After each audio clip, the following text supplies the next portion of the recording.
আর সবার আগে জানতে হবে বাবা, বৈষ্ণবের কোনো জাত হয় না। আমি উঁচু জাতের মানুষ বলে আমি বৈষ্ণব হতে পারবো, আর আমার নিজ কুলে জন্ম হয়েছে বলে বৈষ্ণব হবার অধিকার নেই, এটা সম্পূর্ণ ভুল। শুধু মনে রাখতে হবে, ত্রিনাদপি শুনেছিন তরুরিব সহিষ্ণু না অমানিনা মানদেন কীর্তনীয় সাদা।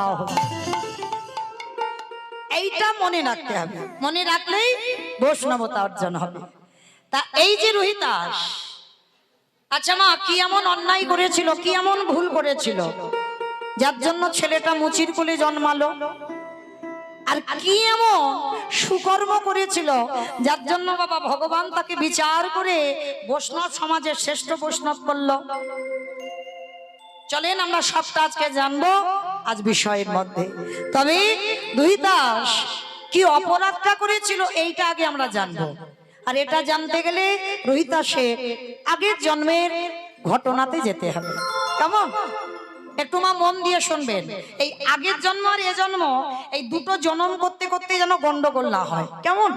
তাহলে চলো রোহিতাসের আগের জন্মের কাহিনীটা আগে আমরা শ্রবণ করব। এই রোহিতাস এমন তার জন্মটা হয়েছিল মা, জন্মের আগে বাবার মৃত্যু হয়ে গেল। মার গর্ভে থাকাকালীন বাবার মৃত্যু হয়। 10 মাস 10 দিন পর শুভ দিন শুভক্ষণ, প্রতিটা মায়ের কত আনন্দ, সন্তানের জন্ম দেবে, সন্তানের মুখ দর্শন করবে। কিন্তু যেদিন ছেলেটা জন্ম দিল, দৈব দুর্ঘটনায় মায়ের মৃত্যু হয়ে গেল। এমনি এমনি ভক্ত নয় মা, ভগবান ভালো করে কোষ্ঠী পাথরে ফেলে ঘষে মেজে নেবে যে আমার ভক্ত না ও আমার নকল ভক্ত। জন্মের আগে বাবা তো চলে গেল, জন্ম দিয়ে মা চলে গেল। আর যখন বাবা মা দুজনেই চলে গেল, আচ্ছা মায়েরা, যদি কোনো সন্তানকে জন্ম দিয়ে কারোর যদি বাবা চলে যায়, মা মানুষ করতে পারে? আর জন্ম দিয়ে যদি কারোর মা চলে যায়, মানুষ হয় কিন্তু মায়ের মতো করে কেউ মানুষ করতে পারবে না। আর যার বাবা মা দুজনেই চলে যায়, সমাজ তাকে কি বলে? অনাথ। সমাজ তাকে অনাথ বলে। ছেলেটার জীবনটা কেমন গড়লো দেখো। দৈব দুর্ঘটনায় বাবা তো চলে গেল, জন্ম দিতে গিয়ে মাও চলে গেল। গ্রামের লোকজনেরা মায়ের দেহটা নিয়ে শ্মশানে গেল, একদিনের বাচ্চাটাও শ্মশানে নিয়ে গেল। গ্রামের লোকজনেরা বলা বলি করছে, হ্যাঁ রে দিদি, এর বাবা নেই, মাটা তো চলে গেল, তাহলে সন্তানটাকে তুই নে। এ বলে তুই নে, সে বলে তুই নে। কেউ নিতে চাইছে না। কেন জানো? বলে ছেলেটার লক্ষণ ভালো নয়, ও যে বাড়িতে যাবে সে বাড়ি ধ্বংস করে দেবে, ওর লক্ষণ ভালো নয়। আর যার বাবা মা থাকে না,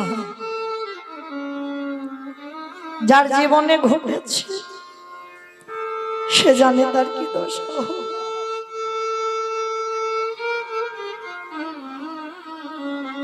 কেউ নিতে চাইছে না, কারণ ছেলেটার লক্ষণ ভালো নয়। তা গ্রামের লোকজনেরা বললো, একটা কাজ করি আই দিদি, ওকে শ্মশানে ফেলে আমরা পালাই চ। শিকাল কুকুরে ছিঁড়ে ছিঁড়ে খাই খাক, আমরা তো আর দেখতে যাব না। ছেলেটাকে শ্মশানের বেদিতে রেখে একদিনের বাচ্চা মায়ের দাহ কাজটা দেখলো। আর একদিনের বাচ্চা, তার বিবেক বুদ্ধি দর্শন কিছু শক্তি থাকে না। মায়ের দাহ কাজ হয়ে গেল, বাচ্চাটা অলক্ষণে বলে কেউ নিতে চাইল না। সবাই ওই শ্মশানের বেদিতে বাচ্চাটাকে রেখে চলে গেল। কিন্তু মা রাখে হরি মারে কি, আর মারে হরি রাখে কে? ভগবান যদি নেবে বলে তবে তো নেবে, আর ভগবান যদি বলে নেব না, রাখবো তাকে, হাজার মারলেও তাকে কেউ মারতে পারবে না। ভগবান পরীক্ষার জন্য সারা রাত বৃষ্টি, এতটুকু বৃষ্টি থামেনি মা, সারা রাত প্রবল বেগে বৃষ্টি, ঝড়। শ্মশানের বেদিতে পুটলি জড়ানো বাচ্চাটা পড়ে আছে, সারা রাত বৃষ্টিতে ভিজেছে বাবা, গলা দিয়ে কোনো আওয়াজ বেরোচ্ছে না, শুধু চিঁচি করে আওয়াজ হচ্ছে। আছে মা এরকম পাশানি মা, কত বাচ্চা, ছোট ছোট বাচ্চাদের ফেলে চলে যায়, কত বাচ্চাদের নর্দমায় ফেলেও দেয়। বহু বহু মা জগতে আছে, কিন্তু বাবা তারা ভাবে না তাদের অন্তিম দশাটা কি হবে। মনে রাখতে হবে, শুধু জন্ম দিলে তো মা হয় না। মনে রাখতে হবে, আমি জন্ম দিয়েছি সন্তান, তার মানে আমি মা না। জন্ম দিলে মা নয়। অনেক মাওরা আছে বাবা, তারা রাক্ষসী দানবী, বোঝা যায় না। তো আজকের ওই একদিনের বাচ্চাটাকে শ্মশানে ফেলে গ্রামের লোক চলে গেল, আর ওই গ্রামের এক বুড়ি মা ভিক্ষা করে খায়, যার কিছু ছিল না। সে ভোরের বেলা ভিক্ষায় আসছে, আর শ্মশানের মাটি থেকে ওই একটা কান্নার আওয়াজ আসছে। তা বুড়ি মা মনে মনে ভাবলো, যাই, আমার মনে হয় শ্মশানে কেউ কাঁদছে, কিন্তু আবার ভয়, মনে হয় কোনো ভূত বেদনির আওয়াজ টাওয়াজ হবে। কিন্তু বুড়িমার তো কেউ ছিল না, অত ভয় ডয়ও ছিল না। বুড়িমা প্রবেশ করলো শ্মশানে, আর গিয়ে দেখে না একদিনের একটা বাচ্চা সবে নারী ছেদন করা, পুটলিতে জড়ানো পড়ে আছে, সারা রাত বৃষ্টিতে ভিজেছি, গলায় কোনো আওয়াজ নেই। পাখির বাচ্চাদের যেমন একটা চিচি করে আওয়াজ হয়, ওইভাবে আওয়াজ।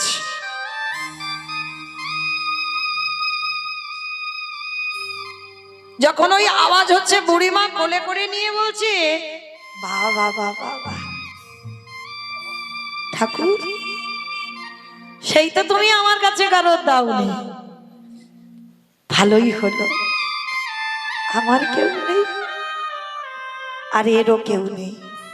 আজকে থেকে আমি ওকে মাতৃস্নেহে মানুষ করব। ভালো করে ভাববেন মা, কোথাকার সন্তান কোথায় যাবে। ওই বুড়ি মা ঘরে নিয়ে গেল, ঘরে নিয়ে গিয়ে ভিক্ষাই সম্বল। মনে রাখবে, যার আছে সে তো দেয় না, যার কিছু থাকে না সে দেওয়ার জন্য কাঁদে। বাচ্চাটাকে মানুষ করতে থাকে, দেখতে দেখতে ছেলেটার বয়স দাঁড়ালো 5 বছর। আর ওই 5 বছরের ছেলের কোনো কিছু খেলনা নেই মা। ওই 5 বছরের ছেলের একটাই খেলা, রাধা কৃষ্ণ সেবিব।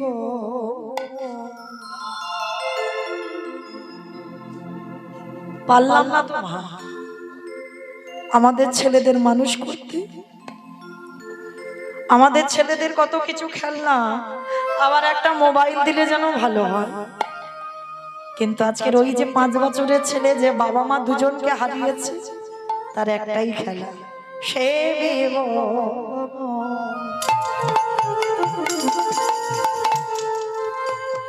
জীবনে মা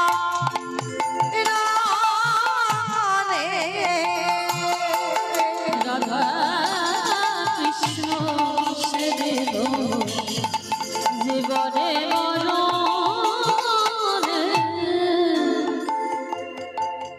অগজে স্থানে লীলা করে,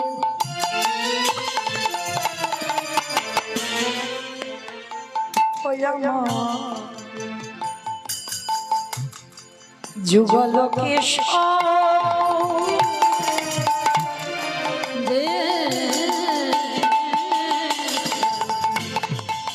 লীলা করে, যুগলোকে সখীর সঙ্গিনী হইয়া সখীর সঙ্গিনী হইয়া তাহের গো রাধা কৃষ্ণ সেবে জীবনে মরণে রাধা কৃষ্ণ সেবে জীবনে মরণে আজ বৃন্দাবনে নিত্য নিত্য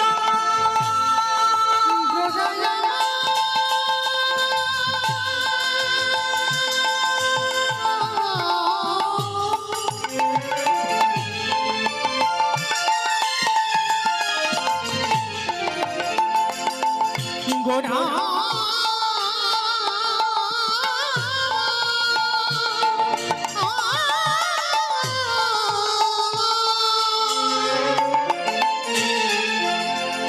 প্রাণ গোড়া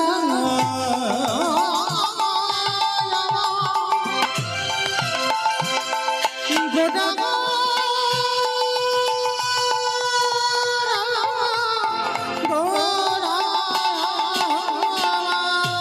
বৃন্দাবনে নিত্য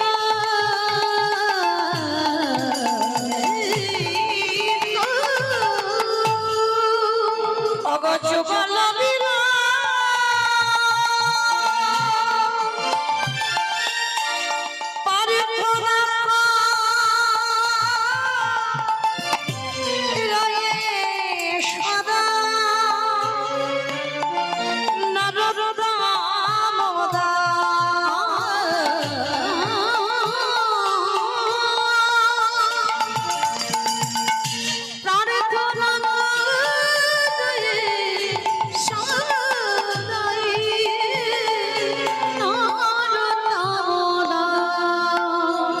আমি ওই চরণে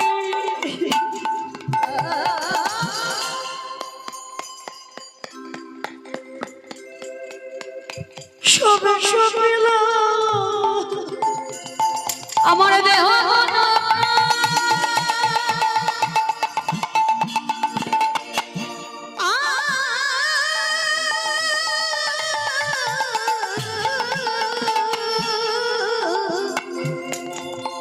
ওই জীবন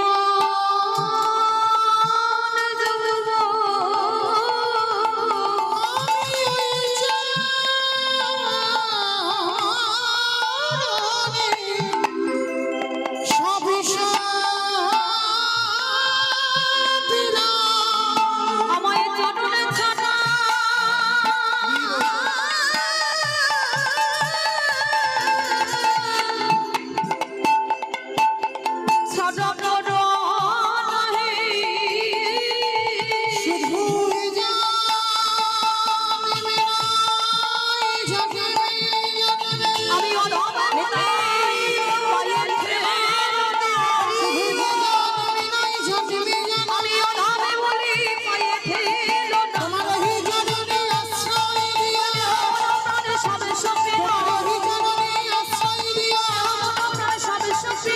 আমি ওই জননে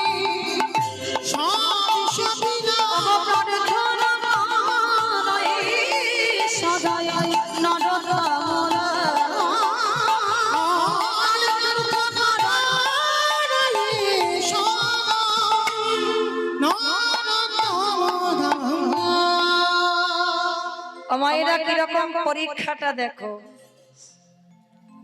ছেলেটা তো বাবা মাটাকে কেড়ে নিল, 5 বছর বয়স হলো, বুড়ি মা মানুষ করলো।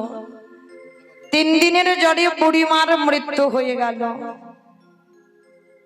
যেই না লোকের বাড়ি খাওয়ার জন্য গেছে, ছোট্ট ছেলেটা সবাই মিলে দূর দূর করে তাড়িয়ে দিচ্ছে। এই বাবা মার প্রাণটা খেয়েছিস, যে বুড়ি মা মানুষ করলো তারইও তুই খেলি, আবার আমাদের বাড়ি তো খেতে এসেছিস, কেউ খেতে দেব না। দূর দূর করে তাড়িয়ে দেয়। একটা গাছতলায় বসে বসে কাঁদছে। দয়াময়, আমি বুঝতে পারিনি গো, তোমায় যারা ভালোবাসে তোমায় যারা ভক্তি করে, তোমায় যারা সেবা করে, তাদের এমনি ঘুরে কাঁদতে হয়। দয়া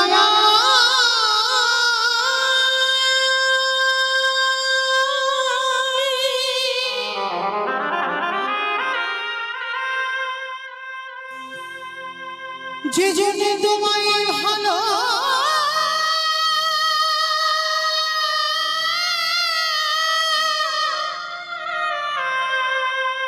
তোমায় ভালোবাসে,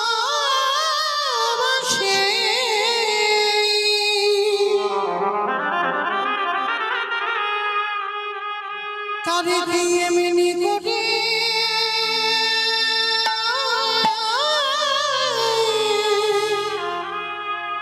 কাঁদে দিয়ে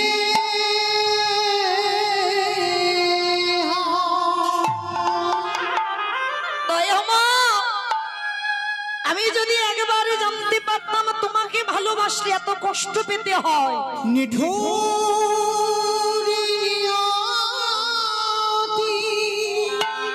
কেন সব কিছু কেড়ে নিল, কেন দিয়েছ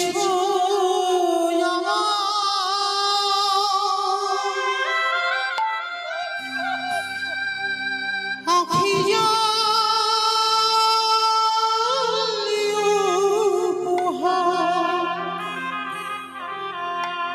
চিরদিন শুধু ব্যথা দিলে না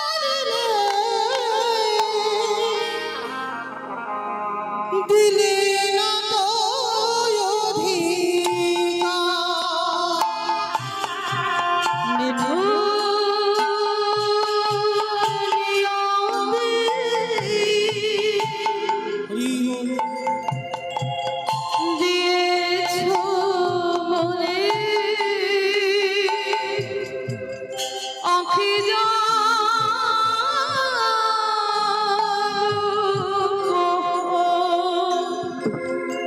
চিরদিন শুধু ব্যথা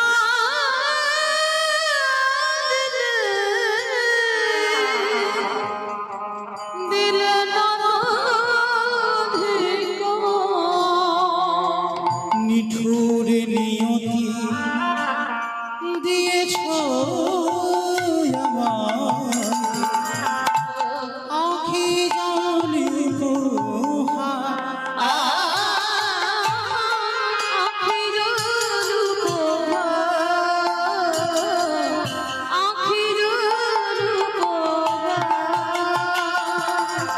ব্যথা দিয়ে তুমি যদি সুখ পাও, প্রভু যত ব্যথা তুমি আমায় দিয়ে যাও।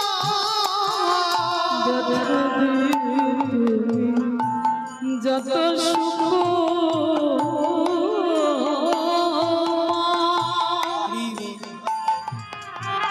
যত ব্যথা তুমি আমায় দাও। নিঠুর নিয়তি দিয়েছ আমার আখি যার উপহার।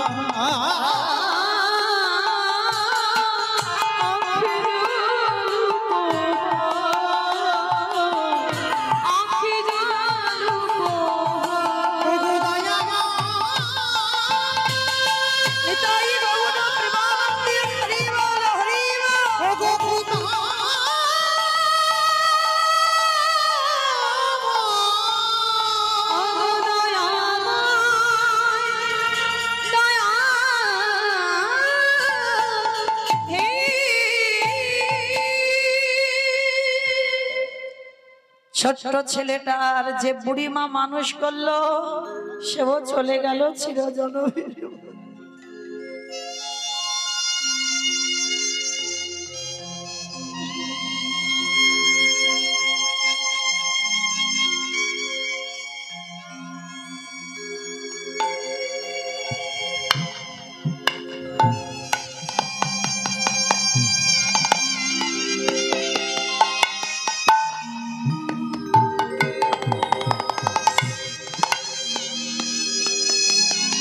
গাছের তলায় বসে বসে কাঁদে আর বলে, কৃষ্ণ তোকে ভালোবাসলে এত কষ্ট পেতে হয়, দুঃখ পেতে হয়, যদি জানতাম আমি কোনোদিন ভালোবাসতাম। মনে রাখতে হবে মা, কৃষ্ণ ভক্ত যারা হয় তারা কোনোদিন ধনী অট্টালিকাতে থাকে না। তাকিয়ে দেখেন জমিদার লালা বাবুর দিকে। বড় লোক বলা ভুল হবে, জমিদারি ত্যাগ করে কৃষ্ণ পাবার লালসায় একটা কথাই সংসার ত্যাগ হয়ে গেল। বাবুজি বেলা যে যা, বাসনায় আগুন দেবে না বাবুজি। বাবুজি গো নিতাই গৌর হরি বল।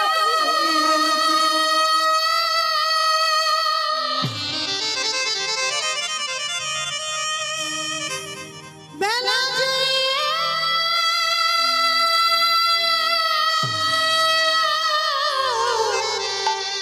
চলে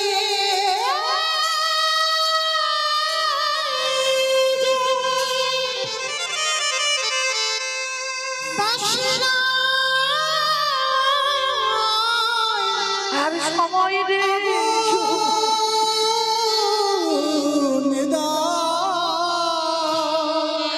সময় রে। বেলা যে চলে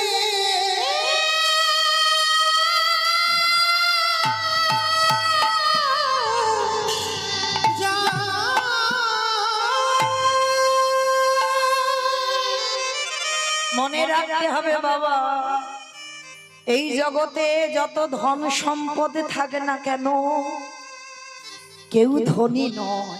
শুধু ধন থাকিলে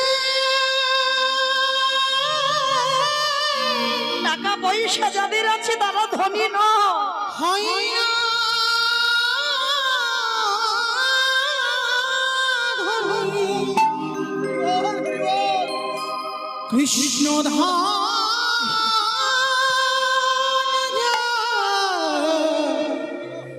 নাই হিয়া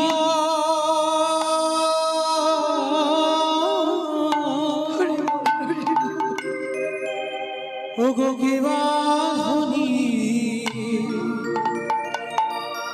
কেবা গরি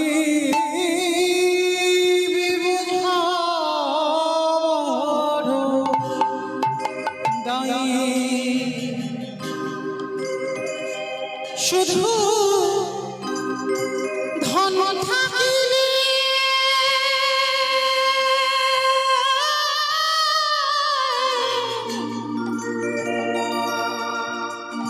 হয় না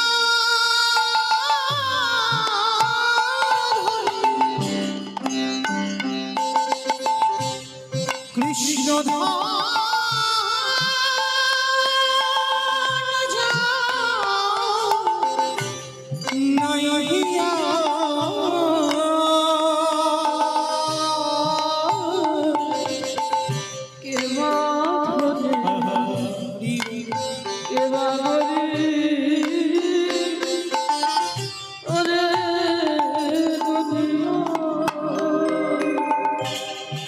কৃষ্ণ ধনে যা ভরা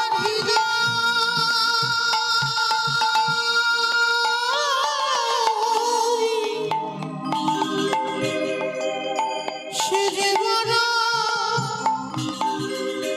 ধনী বলে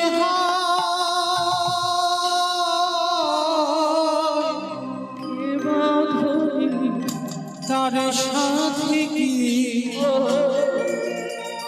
তুলনা হয় সারা সময় তার সাথে কি তুলনা সারা বিশ্ব। সে যে প্রেমানন্দে নিতাই গৌর প্রেমানন্দে হরি বল হরি বল। সেদিন প্রেমানন্দে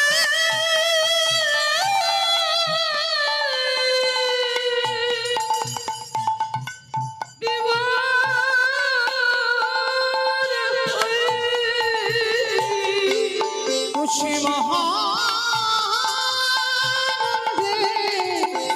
ঢেউ খেলা কে বা কে বা গরিব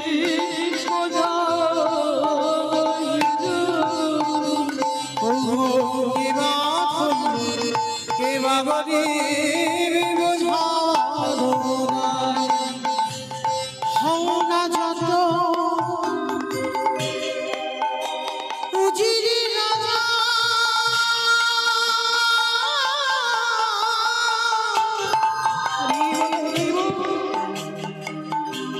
ও তোর শ্মশানে ঘাটে একই সাজা বুঝবি সেদিন তোর কেমন মজা তারে দুনিয়া রে বুঝবি কেমন মজা রে দুনিয়া তাই সবাই থাকিতে তার নামটি ধরে তাই সময়ে থাকতে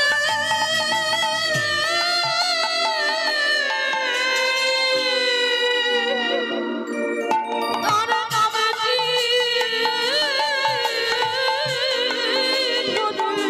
একেবারে প্রেমানন্দে ভেসে বেড়া কে বা ধনী কে বা গরিব বোঝা কে বা ধনী কে বা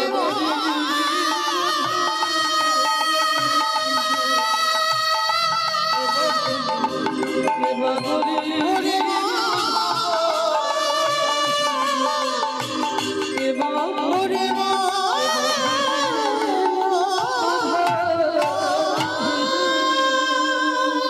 সেই জমিদার লালা সব ছেড়ে কৃষ্ণ পাবার লালসায় ছুটে গেল।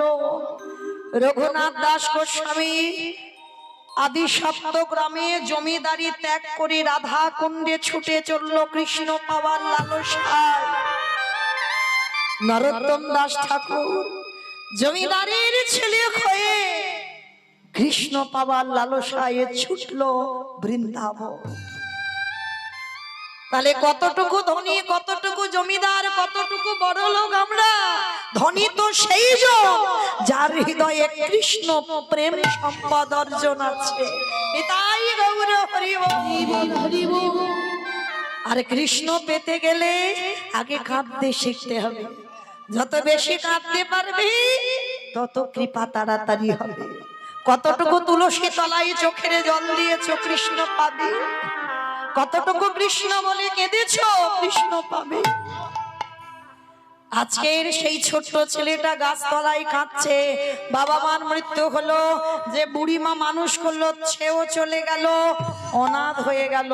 গ্রামের লোকজনে বলছে ওকে কেউ বাড়িতে ঢুকতে দিবি না, ও যার বাড়িতে যাবে তার বাড়ি ধ্বংস করে দেবে। গাছের তলায় বসে বসে কাঁদছে। গ্রামের লোকেরা সবাই মিলে দূর দূর করে তাড়িয়ে দিচ্ছে, বের হয়ে যা। বাবা মাকে খেয়েছিস, যে বুড়ি মা মানুষ করলো তাকেও তুই খেলি, কেউ খেতে দেব না তোরে। 3 দিন হয়ে গেল উপবাস। ভগবান বলেছেন ভক্ত আমার মাতা পিতা, ভক্ত আমার গুরু, ভক্ত আমার রেখেছে নাম বাঞ্ছা কল্প। যে ভক্তে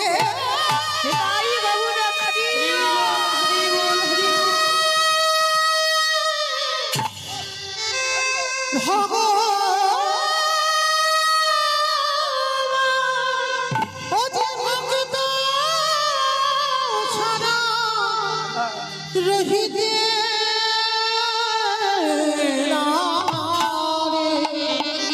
তাই তো যুগে যুগে ভক্তির কাছে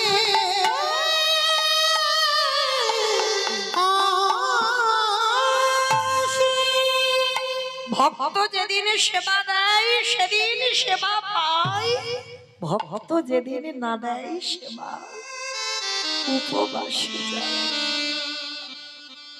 আজকের ছেলেটা 3 দিন খাইনি, আমার ভগবানেরও 3 দিন খাওয়া হয়।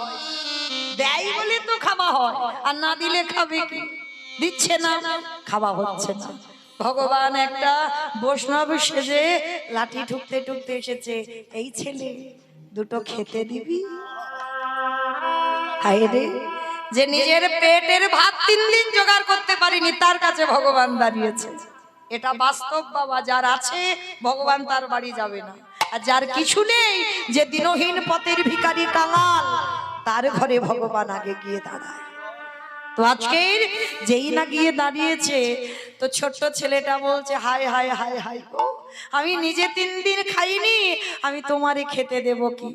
সে কি রে, ভগবান জানো না জেনে জেনে না জানার ভান করছে।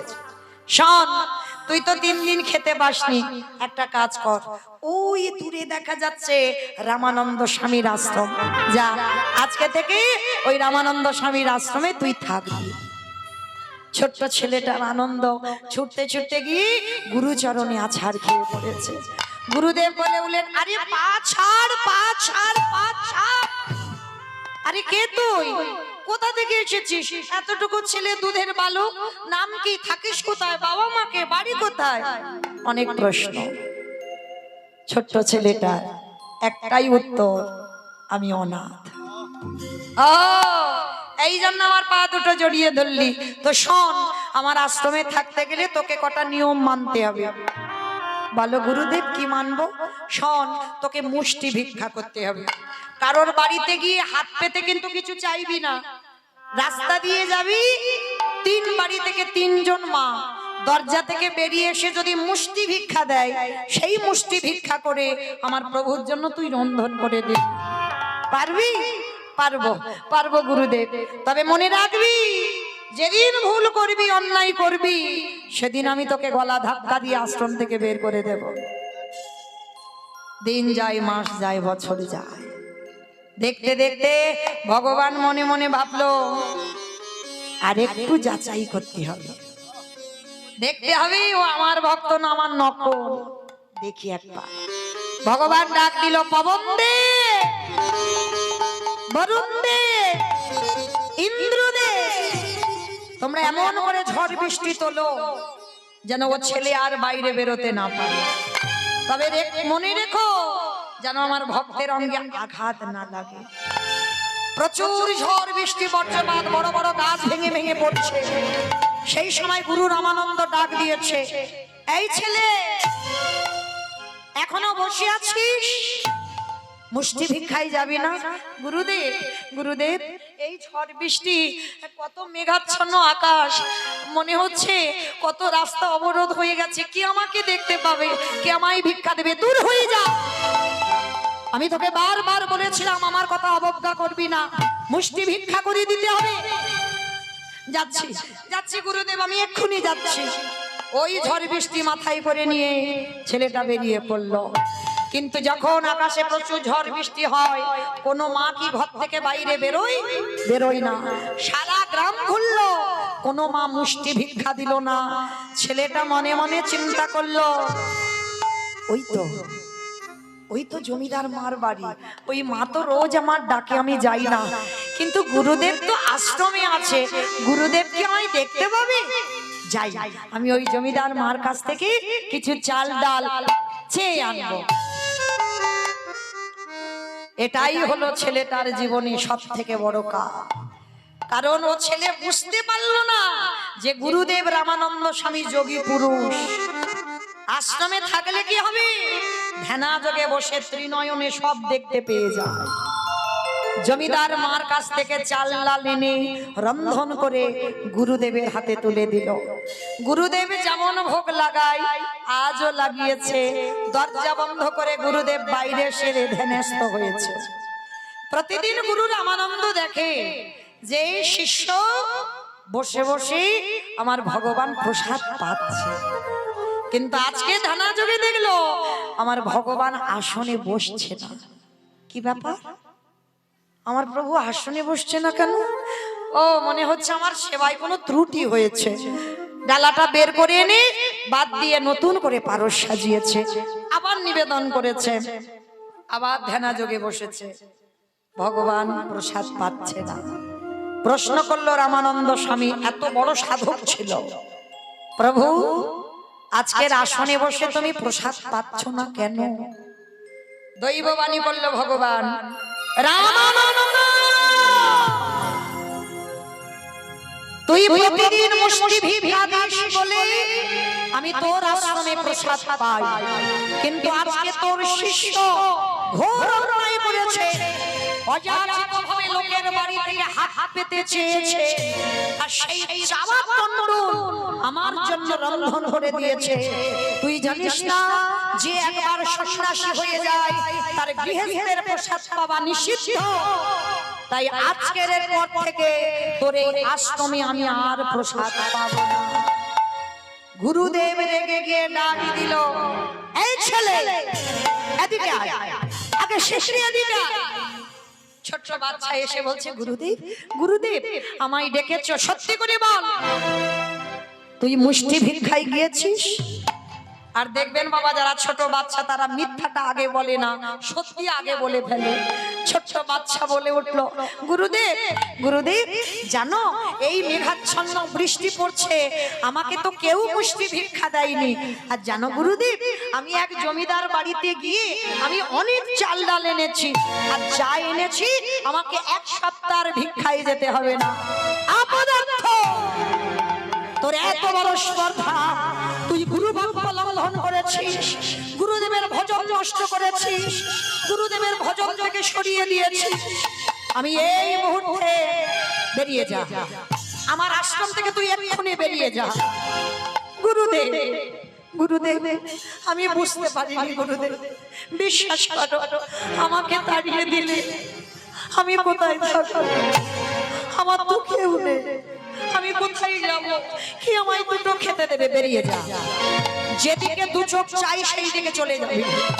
পা ছেড়ে দে, পা ছেড়ে দে, পা ছেড়ে দে। মারল এক পায়ের লাথি, এত জোরে লাথি মেরেছে মা, ছেলেটার পিঠে খড়মের চিহ্ন পড়ে গেছে। ভালো করে অনুভব করবেন মা, কত জোরে লাথি মারলে তবে একটা বাচ্চার পিঠে খড়মের চিহ্ন পড়ে? তবু পা ছাড়ছে না। গুরুদেব আমাকে মারো, আমাকে মেরে মেরে ফেলে দাও, কিন্তু গুরুদেব তুমি যদি তাড়িয়ে দাও আমি কোথায় যাব? আমি কার কাছে যাব, কার কাছে থাকবো? তুমি বলে দাও। তবে রে, পা ছেড়ে দিতে বলছি, লাথি মারলাম তবু যাবি না? বেশ, তবে শোন ছেলে, গুরু বাক্য অমান্য করার অপরাধে, আমার কৃষ্ণ ভজন নষ্ট করে দেওয়ার অপরাধে, আমার ভজন নষ্ট করে দেওয়ার অপরাধে আমি তোকে অভিশাপ দিলাম। এই মুহূর্তে তোকে অভিশাপ দিলাম, এর পরের জন্মে তোরে যেতে হবে একটা মুচির ঘরে। শুধু মুচির ঘরে নয়, অভিশাপ দিলাম এই মুহূর্তে তোর জন্ম হয়ে যাচ্ছে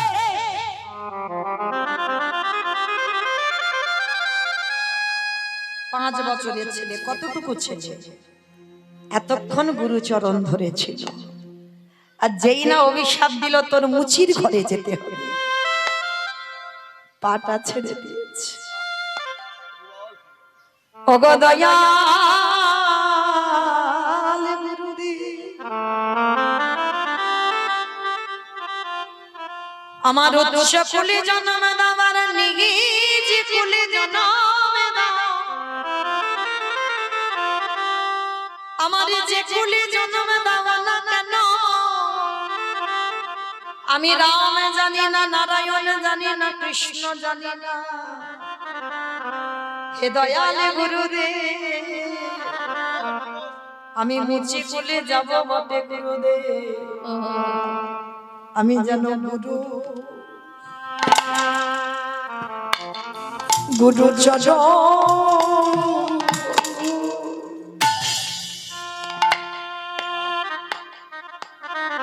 গুরু চরণ ভুলে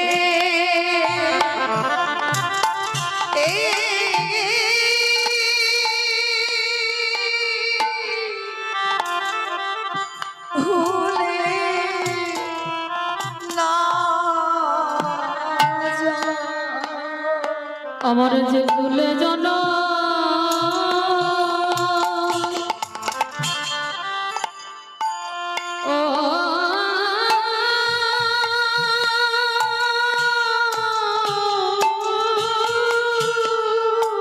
হরি বল হরি বল হরি বল।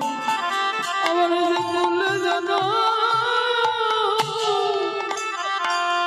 হবে না কেন আমি যেন গুরু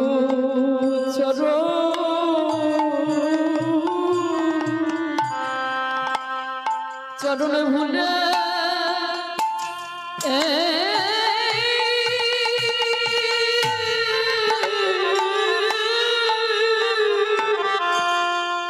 ভুলে ওগো দয়ালে গুরু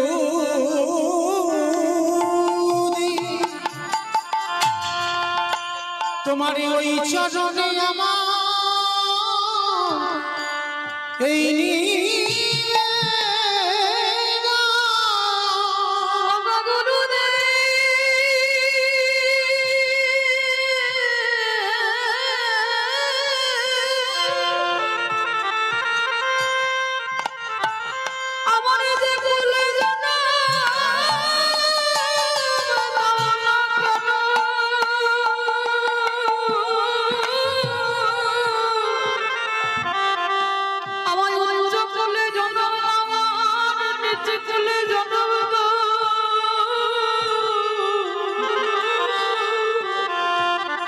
শুধু এই আশীর্বাদ করো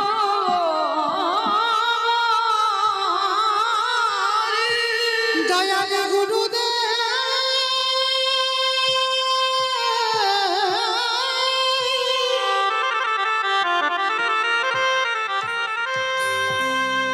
আমার জন্মে হলো না গো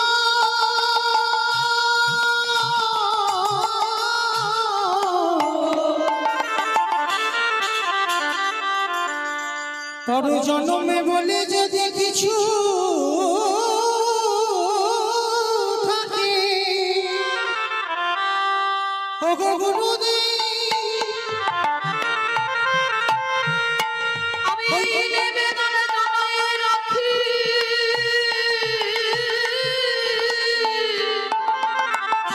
আমার জন্মে তোমার চরণ পাওয়া হলো না গো।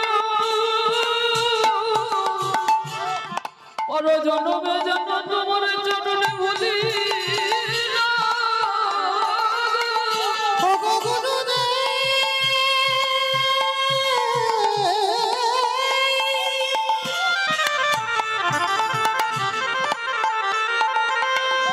যে ফুলের জানা আমায় যাও না কেন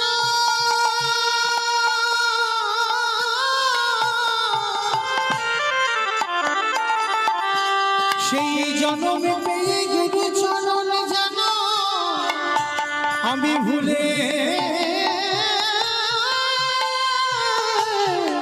ভুলে না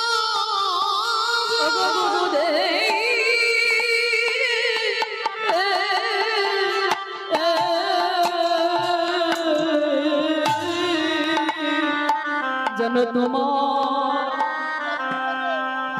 চরণে ছাড়া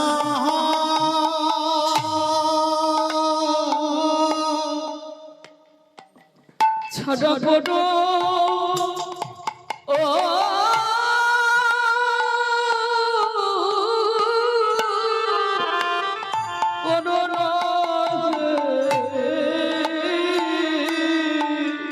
তোমারই ওই চরণে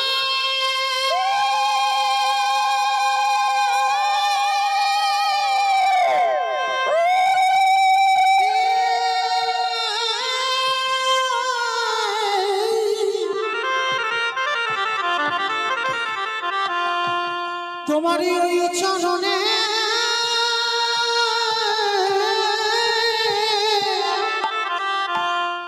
আমি জানাই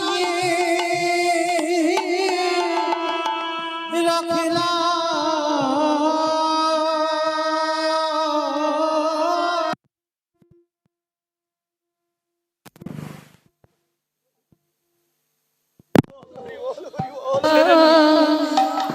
ছড়া বড় করোনা তোমারই ওই চরণে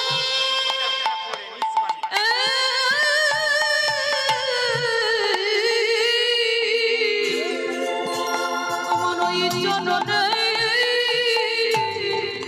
আমি জানাই রাখলাম। ওগো দয়াল গুরুদেব, আমি নিজে কুলে মুছে কুলে যাব মাটি,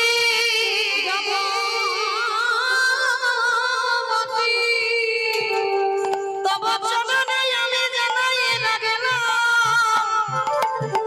আমি ওই নিজে কুলে গিয়ে গো গুরুদেব, আমি যেন তোমার চরণ ভুলে না যাই। গুরুদেব শুনে বলল খোকারে, আমি লাঠি মারলাম, আমি অভিশাপ দিলাম, তবু তুই আমার চরণ ছাড়িলি না রে। আমি তোর আশীর্বাদ দিলাম, তুই কৃষ্ণ ভজনে অধিকার পাবি। আমি এই আশীর্বাদ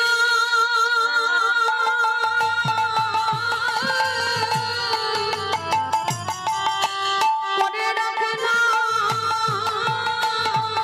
অতি কৃষ্ণ ভজন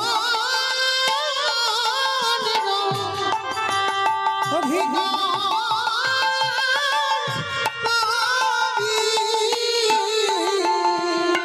ছোট ছেলেটা মনে মনে ভাবলেন, গুরুদেব সেই যখন আমার মুচি কুলে যেতে হবে, আর তো আমি এখানে থাকবো না।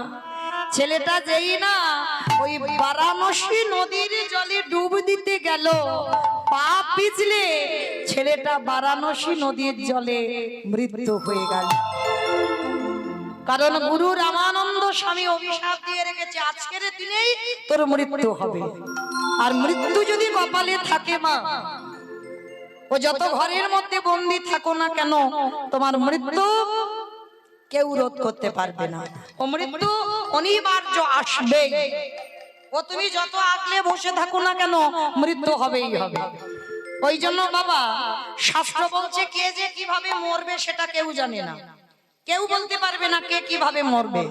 কেউ খেয়ে মরে, কেউ খাইয়ে মরে, কেউ নিয়ে মরে, কেউ দিয়ে মরে, কেউ দেখে মরে, কেউ শুনে মরে, কেউ বলে মরে, কেউ ভালোবেসে মরে। ভালো করে শুনবেন মা, একটা কথা গ্রন্থের বাইরে যাবে না, সব গ্রন্থের ভিতরে আছে। যদি কারো জানা থাকে প্রশ্নের উত্তর দেবেন, কেমন? আচ্ছা বলো তো, খেয়ে মরেছিল কে? বকাসুর। বাহ, মানে আমার কীর্তন শুনে বকাসুর খেয়ে মরেছিল। বকাসুর কৃষ্ণ কষতে গেল, আর এমন করে বকাসুর দিলে খেতে গেল, বকাসুর হরিবল হলো, তাহলে খেয়ে মৃত্যু হলো। আর পরেরটা সবাই পারবে। খাইয়ে মরেছিল কে? পুতনা। স্তনে বিষ মাখালো, কৃষ্ণ এমন করে টান দিল, 6 দিনের ছেলে, পুতনা বধ হলো। তাহলে খেয়ে মরলো, খাইয়ে মরলো। নিয়ে মরেছিল কে? আমি অপশন দেব, আপনারা খুঁজে বের করবেন। রামায়ণ।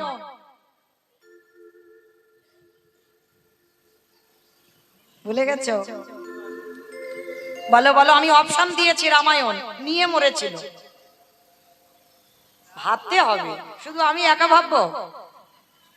রাবণ নিয়ে মরেনি? 1 লক্ষ ছেলে আর 1.25 লক্ষ নাতি, বংশে বাতি দেবার মতো কেউ ছিল না, তাহলে নিয়েই তো মরলো। তাহলে খেয়ে মরলো, খাইয়ে মরলো, নিয়ে মরলো। দিয়ে মরেছিল কে? অপশন মহাভারত।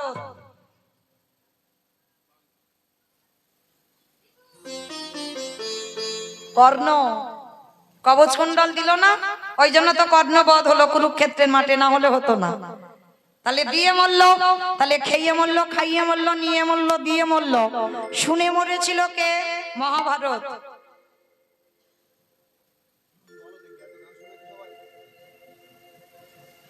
ভুলে যাচ্ছ?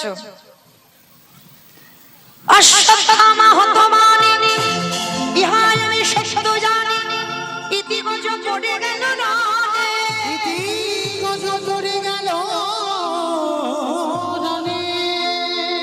অষ্টগুরু দ্রোণাচার্য পুত্রের মৃত্যু সংবাদ শুনে মরল না, বললো তো? তাহলে খেয়ে মরল, খাইয়ে মরল, নিয়ে মরল, দিয়ে মরল, শুনে মরল। বলে মরেছিল কে? দক্ষ রাজার 60টা মেয়ে ছিল, তার ভিতরে একজন সতী দক্ষ যজ্ঞ হয়েছিল, সব জামাইকে বলেছিল, কিন্তু আমার বাবা শিবকে বলেনি। শিবহীন যজ্ঞ। সতী বিনা নিমন্ত্রণে বাপের বাড়ি এসে বলল, বাবা তুমি সব জামাইকে বললে, আর আমার স্বামীটাকে কেন বললে না? বলে বলবো না। কেন বলবে না? বলে আরে তোর স্বামীকে বললে আমার যজ্ঞটা ভণ্ড হবে। কেন? ও বেটা ভূত পেত্রে নিয়ে আসবে, এই জন্য বাবাকে নিমন্ত্রণ করেনি। আর সতী বিনা নিমন্ত্রণে এসে অপমানিত হলো, আর অপমানিত হয়ে সতী প্রতিনিন্দা শুনে নিজে অগ্নিতে দেহ ত্যাগ করেছে। সতী দেহ ত্যাগ করলো। তাহলে খেয়ে মরল, খাইয়ে মরল, নিয়ে মরল, শুনে মরল, বলে মরল। দেখে মরেছিল কে? হিরণ্যকশিপু। প্রহ্লাদকে বলেছিল, প্রহ্লাদ তোর হরি কোথায় থাকে? বলে কেন বাবা, যেদিকে তাকাই সেদিকে আমার হরিময় জগৎ। এই ফটিক স্তম্ভে তোর হরি আছে? বলে আছে। যেই আঘাত করলো ফটিক স্তম্ভ থেকে বাবা দেহটা পুরুষ আর মুখটা পশু। আমার কোন ঠাকুর গো? গণেশ ঠাকুর নাকি নৃসিংহদেব?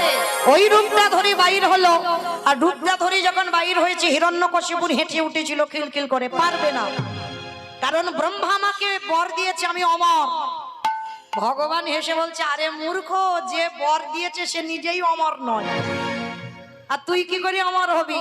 বলি না অমরের মতো। বলে মতো মানে? বলে শোনো, আমাকে তো নারীতে নয়, পুরুষে নয়, পশুতে মারতে পারবে না। বলে আরে মূর্খ, ওই জন্য আমার এই রূপটা ধরা। নারী তো নয়, পুরুষও নয়, পশুও নয়, এই রূপটা ধরলাম শুধু তোরে মারবার জন্য।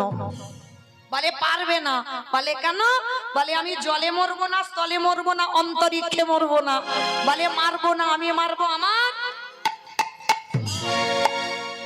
জানু দেশে, উরু দেশে, যার জন্য ভগবানের এই জায়গাটা শ্মশান।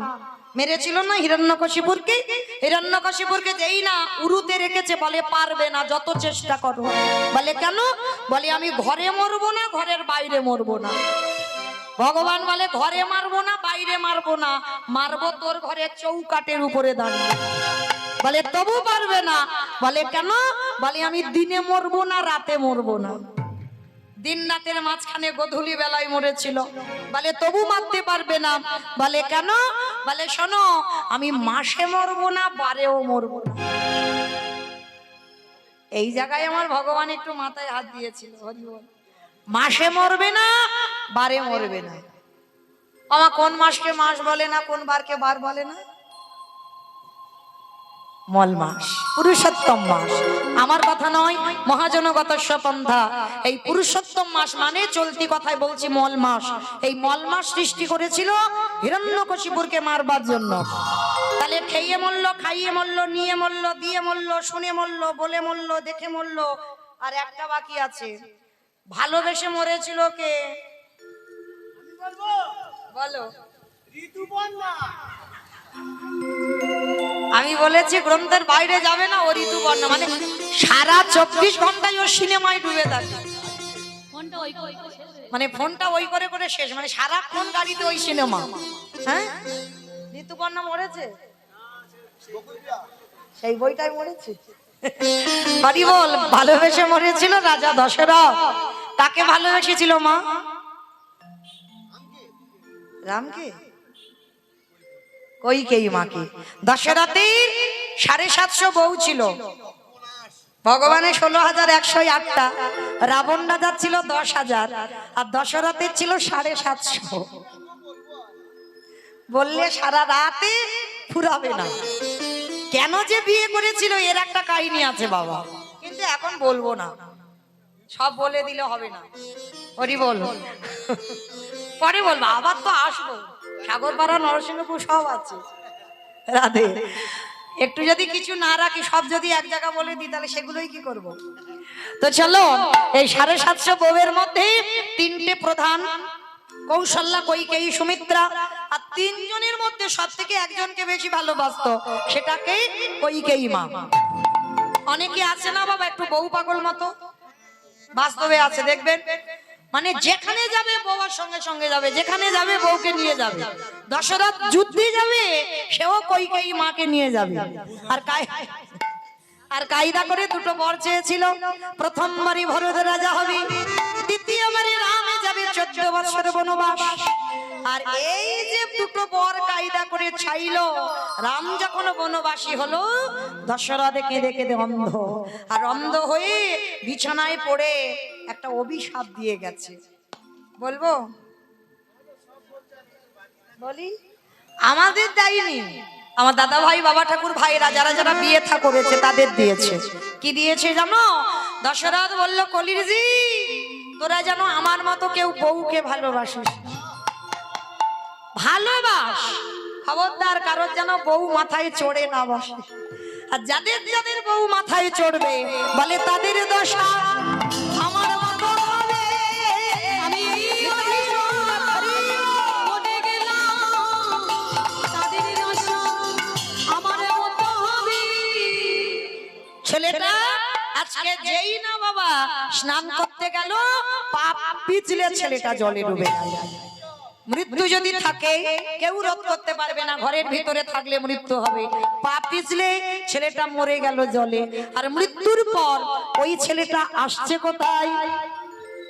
নতুন করে জন্ম হচ্ছে, কাশী ধামে জন্ম নিল। আমা উলুকই ও কাশী ধামে জন্ম নিল ভক্ত রোহিতা।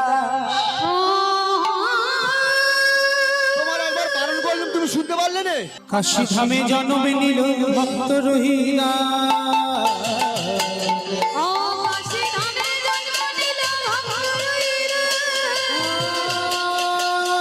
কাশী ধামে জন্ম নিল ভক্ত রহিলা।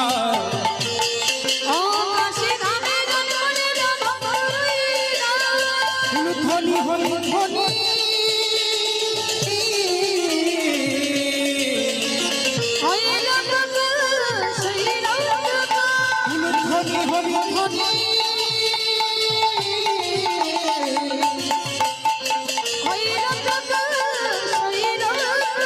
ঢাকে বাজে ঢোলক বাজে, ঢাকে বাজে ঢোলক বাজে, মাদলে দিদল।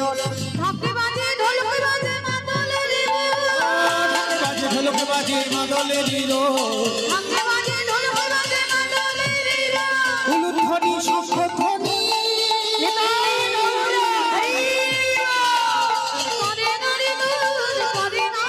তাদের আনন্দ আর ধরে না। ভক্তের আমির ভাবে, আমির ভাবে। শুভ দিন শুভক্ষণে ছেলেটার জন্ম হলো ওই কাশী ধামে বস্তি পাড়াতে।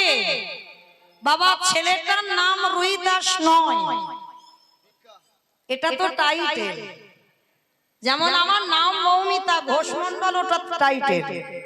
তাহলে এই যে রুইদাস রুইদাস বলছি না, এটা টাইটেল, এটা নাম নয়। এ ছেলেটার নাম হলো বাল্মীকি রুইদাস। ছেলেটার নাম হলো বাল্মীকি রুহিদাস। রুহিদাসটা হচ্ছে টাইটেল, আর জগতে প্রচার হয়ে গেল ওই রুহিদাসটা হচ্ছে ছেলেটার নাম। না, টাইটেলটা নামে পরিণত হয়ে গেছে।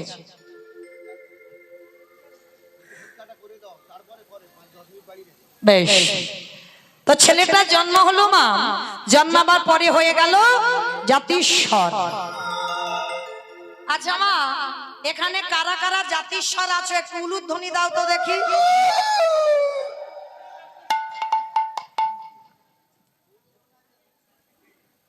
কেউ নাই? কেউ নাই জাতিস্বর? মানে খুব চালাক, খুব বুদ্ধিমতী। সব জায়গায় বলি, সব জায়গায় উলুধ্বনি তোলে, কিন্তু এখানে দেখো সব চুপ হয়ে গেল। মানে কেউ জাতিস্বর নয়। আগে তো জানতে হবে জাতিস্বর কাকে বলে। যাদের আগের জন্মের কথা সবকিছু মনে আছে তাদেরকে বলে জাতিস্বর। কি গা মায়েরা, মনে আছে কারো? মনে থাকলে কি আর বাঁচতো গো? মনে থাকলে আর বাঁচতো না। তাহলে চলো, ছেলেটার জন্ম হলো, জন্মাবার পরে জাতিস্বর হলো। আর জাতিস্বর এমন হয়েছে মা, সেই আগের জন্মে গুরুদেব রামানন্দের কথা কিছুতে ভুলতে পারছে না। 12 দিন হয়ে গেল ছেলে শুধু কেঁদে যাচ্ছে। গ্রামের লোকজনেরা এসেছে, ও দিদি ছেলে এত কান্নাকাটি করে, চল না একটু রামানন্দ স্বামীর কাছে নিয়ে যাই। মায়েরা মনে রাখবেন, ছেলেটা মরে হয়েছে রুইদাস, কিন্তু রামানন্দ স্বামীর এখন মৃত্যু হয়নি, রামানন্দ স্বামী জীবিত। তা যেই না রামানন্দ শুনেছে বৈদ্য কবিরাজ করে যে ছেলের কান্না থামে না, সেই ছেলের বাবা রামানন্দ নামটা শুনে কান্না থেমে গেছে। হ্যাঁ রে দিদি, মনে হয় ছেলেটা রামানন্দ ঠাকুরের কাছে গেলে ভালো হবে, চল চল চল চল। 12 দিন মাত্র বয়স রুইদাসে। আজ বাবা মা কোলে করে নিয়ে ওই গুরু রামানন্দ স্বামীর কাছে গেল। আর রামানন্দ স্বামী ছেলেটাকে দেখেই মাত্র ওই ছেলেটাকে নিয়ে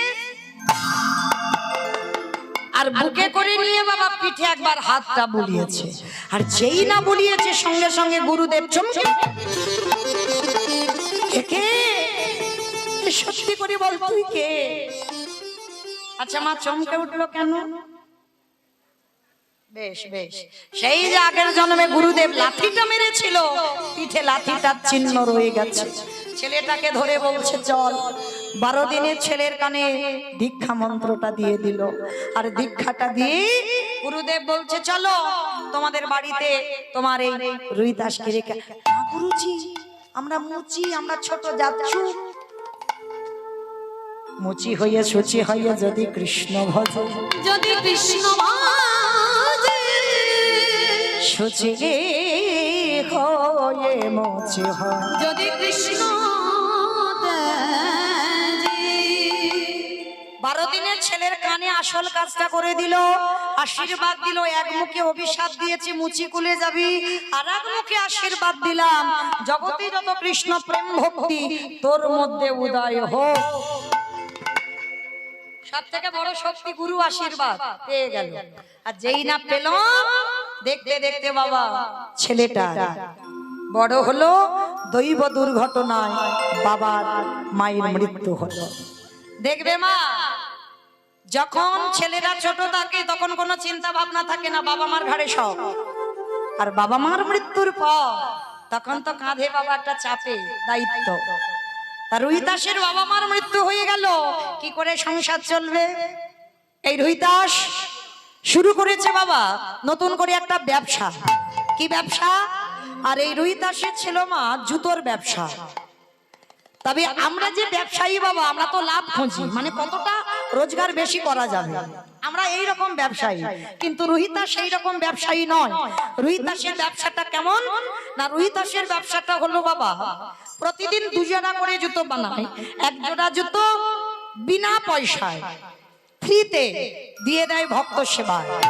আর 1 জোড়া জুতো বিক্রি করে রুহিদাসের সংসার চলে। এত ভজন ছিল রুইদাসে।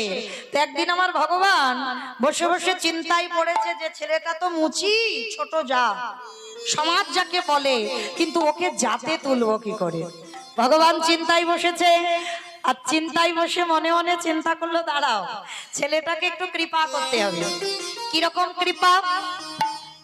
বলে কিরকম কৃপা করতে হবে? বলে দাঁড়াও আজকের ওই ছেলেটাকে একটু জাতে তুলতে হবে। মায়েরা কি করে যাতে তুলবে? এমন সময় 5 পাণ্ডবদের মধ্যে যুধিষ্ঠির মহারাজ এসে বলছে, সখা কৃষ্ণ,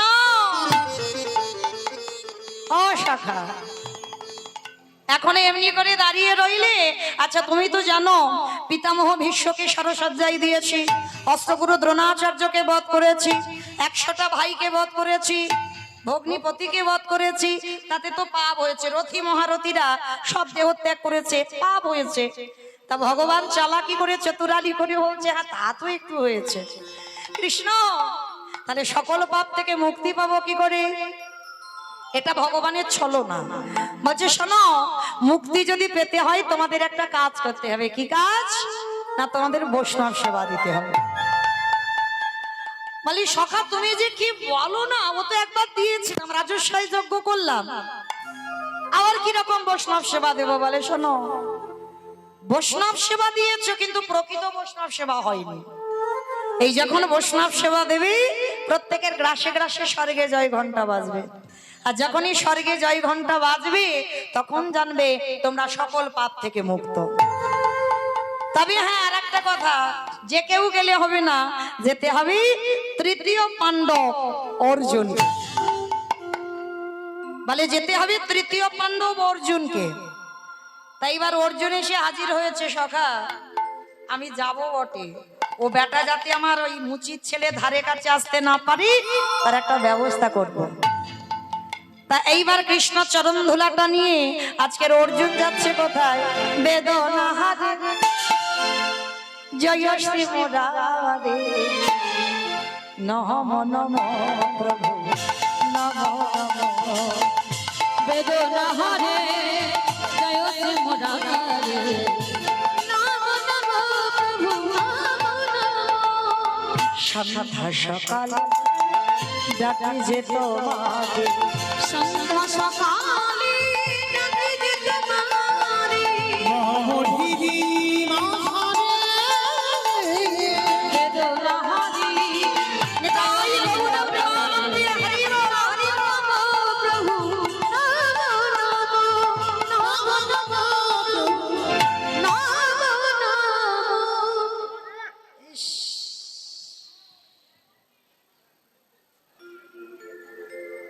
কি গন্ধ গো! ও কোথা থেকে এলো বলো তো হঠাৎ গন্ধটা? বাবা গো বাবা, ও কোথা থেকে গন্ধটা? এই দিক থেকে? বাহ, কত বুদ্ধিমান! গন্ধ এখানে হবে কেন? এখানে তো সুবাস, এত সুন্দর ফুল দিয়ে সাজানো প্রভুর প্রসাদ, এখানে গন্ধ নয়। গন্ধ কোথায়? না কাশী ধামে বস্তিপাড়া মুচিপাড়া থেকে আসছে। হরি বল। আর আর অর্জুন গিয়ে দাঁড়িয়েছে একেবারে রুহিদাসে সেই তালপাতার কুড়ে ঘরের দরজায়।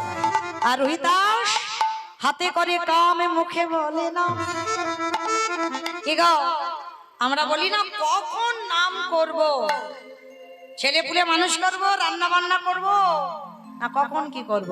ভগবান বলছে হাতটা দিয়েছে কাজের জন্য আর বদনটা দিয়েছে নাম করবার জন্য। বদন তো কাজের জন্য নয়।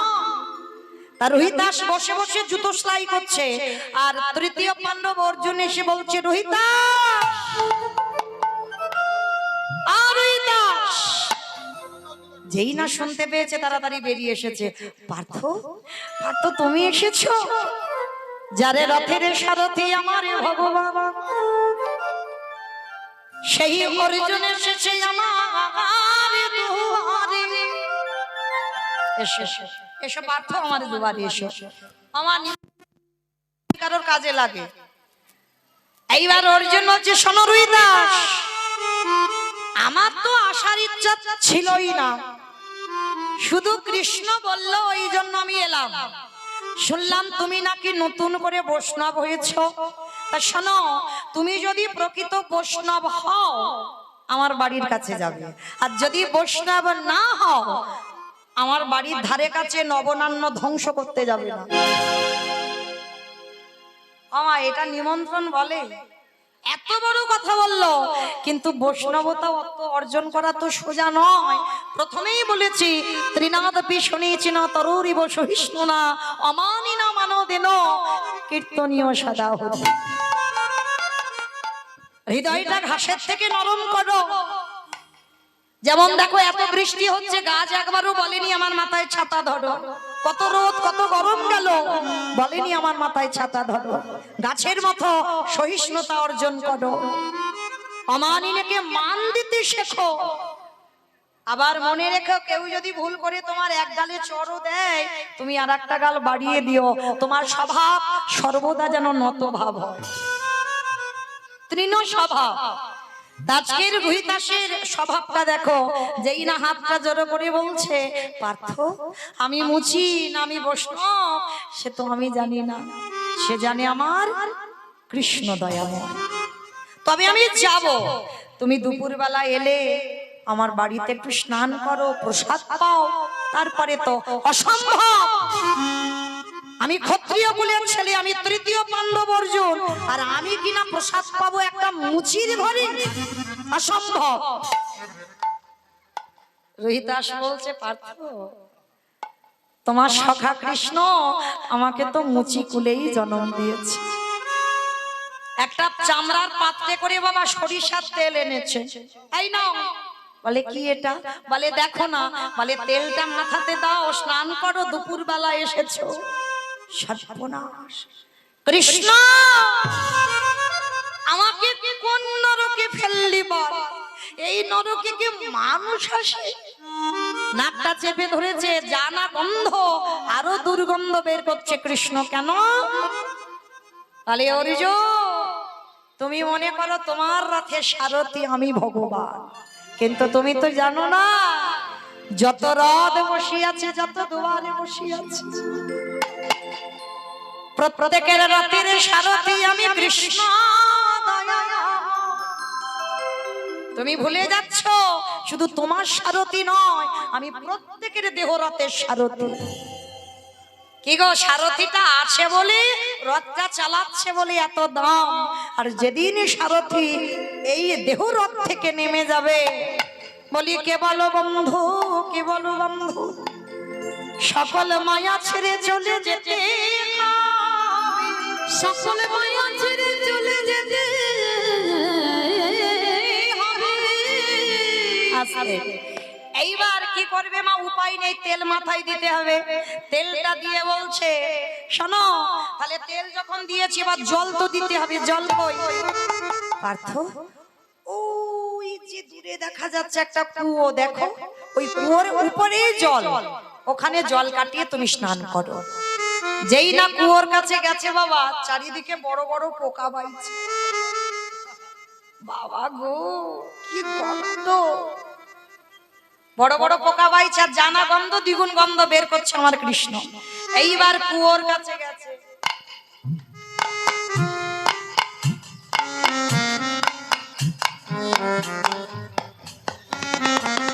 যেই না কুয়োর কাছে গেছে বাবা, দেখে না উপরে চামড়া ভেসে আছে, মানে চামড়া ভিজানো। রোহিতাস, জল কই? বলে পার্থ একটু কাঠি দিয়ে চামড়াগুলোকে সরিয়ে দাও, দিয়ে ঘটি দিয়ে জলটা কাটাও। হায় হায় হায় হায়, ওমা, চামড়া যদি জলে ভিজানো হয় কিরকম হবে? হায় হায় হায়। এইবার যেই না অর্জুন আমার ওই জলের কাছে গিয়ে কাঠি দিয়ে সরিয়েছে, আর সবে ঘটিটা নিয়ে সবে মাত্র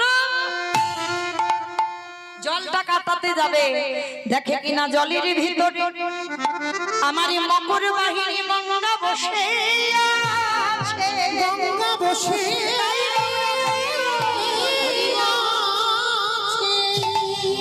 মা কি তুই শেষ পর্যন্ত কুয়ো? ও মা, তা এত খাল বিল নদী নালা সাগর সমুদ্র থাকতে, ও মা, তা তুই কুয়োতে কেন পড়ে আছিস মা?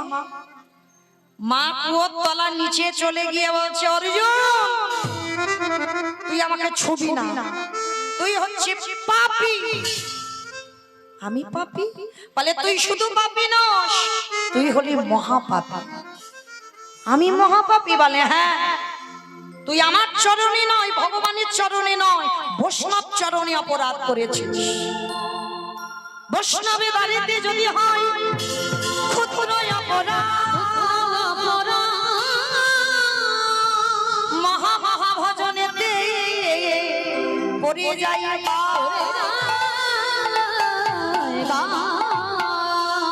বৈষ্ণব দেখে যে বানানো ভাই মুন্ড, তার মুন্ড পড়ে যায় নরকের কুণ্ড। বৈষ্ণবী অপরাধে করে যে গঙ্গা স্নানে যায়, পতিত পাবনী গঙ্গা তারে রেখে দূরে সরে যায়।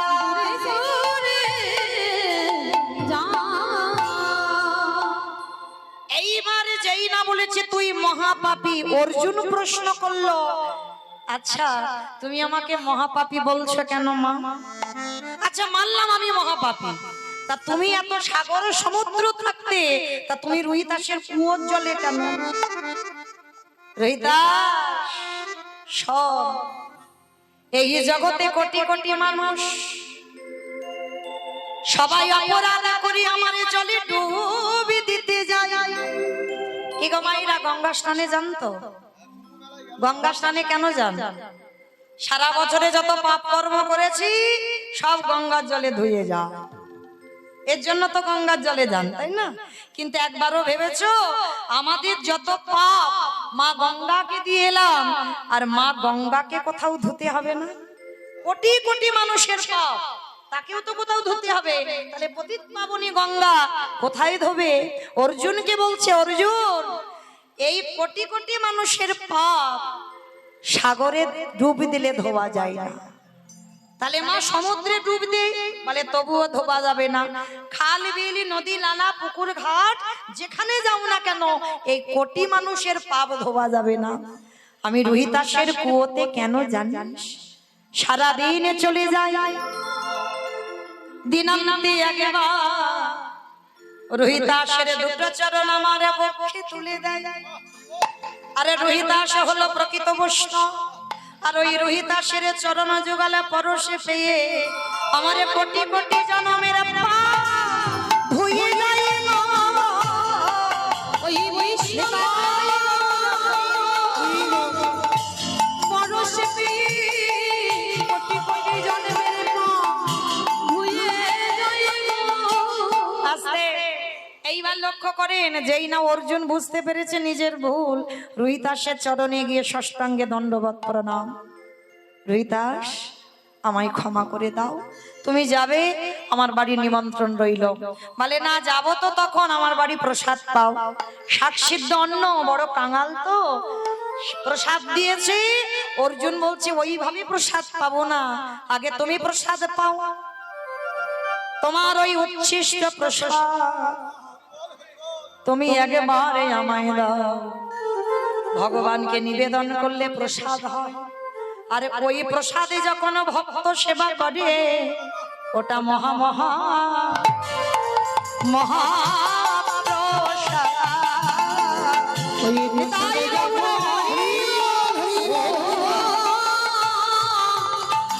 ভক্ত সেবা করে প্রসাদ তখন মহাপ্রসাদ হয়ে যায়। এইবার সেবা পেল, অর্জুন নিমন্ত্রণ করে গেল, আরো কাশীধামে বৈষ্ণবদের নিমন্ত্রণ করে গেল। হরি বল। এইবার সমস্ত বৈষ্ণবরা গিয়ে দেখছে বাবা একটা মুচি ছোট জাত, ছি ছি ছি ছি, এই তোরে কে নিমন্ত্রণ করলো? আমাদের বৈষ্ণব সমাজে বাবা এদিকে বড় বড় বৈষ্ণব, অপরাধ নেবে না, কান মুলে নিচ্ছি। এই বড় বড় বৈষ্ণব মানে বুঝতে পারছো, মানে গলায় তুলসীর ঝাড়, গেরুয়া বাসন, মানে কারো ছোমা টোমা চলবে না। আরে দাঁড়া দাঁড়া দাঁড়া দাঁড়া, মানে মানুষকে মানুষ মনে করে না, তাদেরকে বলে বড় বৈষ্ণব। হরি বল। কিন্তু মনে রেখো বাবা, এটা আমার মহাপ্রভুর নিয়ম ছিল না। যদি থাকতো বিধর্মী মুসলমান মলয় চাঁদ কাজীকে কোল দিত। বৃন্দাবনে যাবার পথে ঝাড়িখণ্ডের পথ দিয়ে যখন যাচ্ছে জঙ্গলে পশু পাখি কীট পতঙ্গ মানে যাকে দেখতে পেয়েছে প্রভু আমার সবাইকে প্রেম দিয়েছে।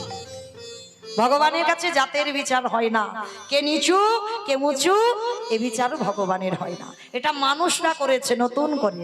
তো আজকে যেই না বাবা বড় বড় বৈষ্ণবরা এসে মুচির ছেলে ঘৃণা করছে, আই দাঁড়া দাঁড়া দাঁড়া দাঁড়া দাঁড়া, তুই বৈষ্ণব?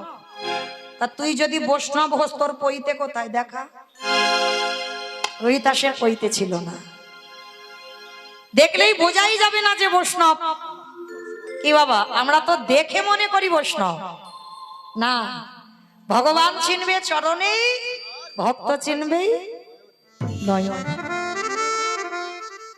একেবারে কৃষ্ণ নামে যার হৃদয়ে দোলে, একেবারে কৃষ্ণ বললে যারে দুটো নয়নে বাড়ি ছড়ে, যে জন কৃষ্ণ গান কৃষ্ণ কৃষ্ণ ছাড়া আনে জানে না, সদাই হৃদয়ে অন্তরে বাহিরে সর্বদা কৃষ্ণ ভাবনা। হ্যাঁ, তা আজকে রোহিতাসের পইতে নেই, সবাই মিলে জোর জবরদস্তি ধরে যাই পইতে দেখা। রোহিতাস হেসে বলছে, আমার পইতে তো তোমাদের মতো দেখা যায় না, আমার পইতে দেখতে গেলে আমার হৃদয় চামড়াটা কাটতে হয়। এই তামাশা করছিস? দেখাচ্ছি, দাঁড়া। ওই নামাবলীটা রোহিতাসের গায়ে আছে, সবাই মিলে মানে জোর জবরদস্তি করে বাবা ওই নামাবলীটাকে টেনে নিচ্ছে, আর ভগবান দাঁড়িয়ে দাঁড়িয়ে মুচকে মুচকে হাসছে। বলে দেখেছো, ও মুচি বলে কত ঘৃণার চোখে দেখছে। বলে দেখাচ্ছি মদা, দাঁড়া। সবাই মিলে জোর করে নামাবলীটা টেনে নিল। আমাইরা পইতে কিসের হয়? লোহার পইতে হয়, মানে ভাবতে পারছি। আর খিচুড়ি স্কুলেও যাই না, সুতো, তাই তো? আচ্ছা, সবাই আমরা জানি তো। আজকে যেই না নামাবলীটা কেড়ে নিয়েছে, অমাইরা আমরা জগতে সবাই জানি পইতে সুতোর হয়। আর এই বড় বড় বৈষ্ণবরা রোহিতাসের গলদেশে দেখছে আজ সোনার পইতা ঝলমল করে,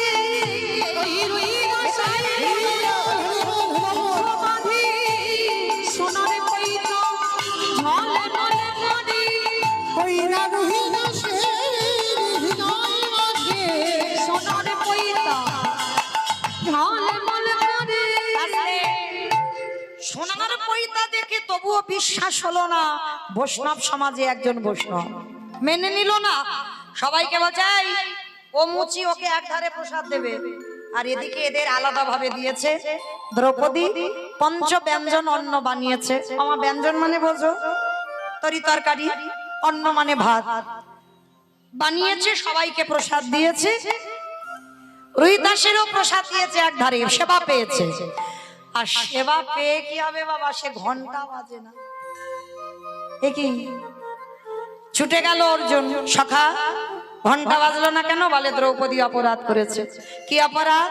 যেই না বলেছে দ্রৌপদী অপরাধ করেছে, সঙ্গে সঙ্গে বাবা আমার দ্রৌপদীর কাছে অর্জুন গিয়ে বলছে, সত্যি করে বলে দ্রৌপদী, এই যে রোহিতাসকে সেবা দিতে গিয়ে কোনো দ্বিধায় এসেছে? বলে স্বামী, অন্য কিছু নয়, আমার একটাই শুধু মনে একটা যেন সন্দেহ জাগলো। কি সন্দেহ? এদিকের বৈষ্ণবরা এরা আলাদা করে প্রসাদ পেল, আর এরা কত বড় বৈষ্ণব, আমি দ্রৌপদী রন্ধন করলাম, আলাদা করে প্রসাদ পেল না। বাবা একটা কথা বলে যাই, বৈষ্ণবতা অর্জন করা সোজা নয়। কোন বিষয়ের প্রতি যেন লোভ লালসা না জন্মায়। যেমন ধরো, আজকে যদিও বা এখনো খাইনি, পেয়েছো প্রসাদ? পাওনি তো, এখান থেকে গিয়ে পাবে। কিন্তু আমি পেয়েছি 11টার সময় ঘি, বেগুন ভাজা, ডাল, ঘুগনি আর আলু সিদ্ধ পেয়েছি। আচ্ছা, এরা তো পাইনি, আমরা দুজন না তিনজন পেয়েছি। এই কোনটা ভালো হয়েছে? আমার আলু সিদ্ধ। আলু সিদ্ধ। তোরে? ঘুগনি। দুবার খেয়েছে, দুবার। আচ্ছা মা, তিনজন প্রসাদ পেয়েছি, তার মধ্যে একজনের আলু সিদ্ধ, একজনের ঘুগনি, আমার বেগুন ভাজা।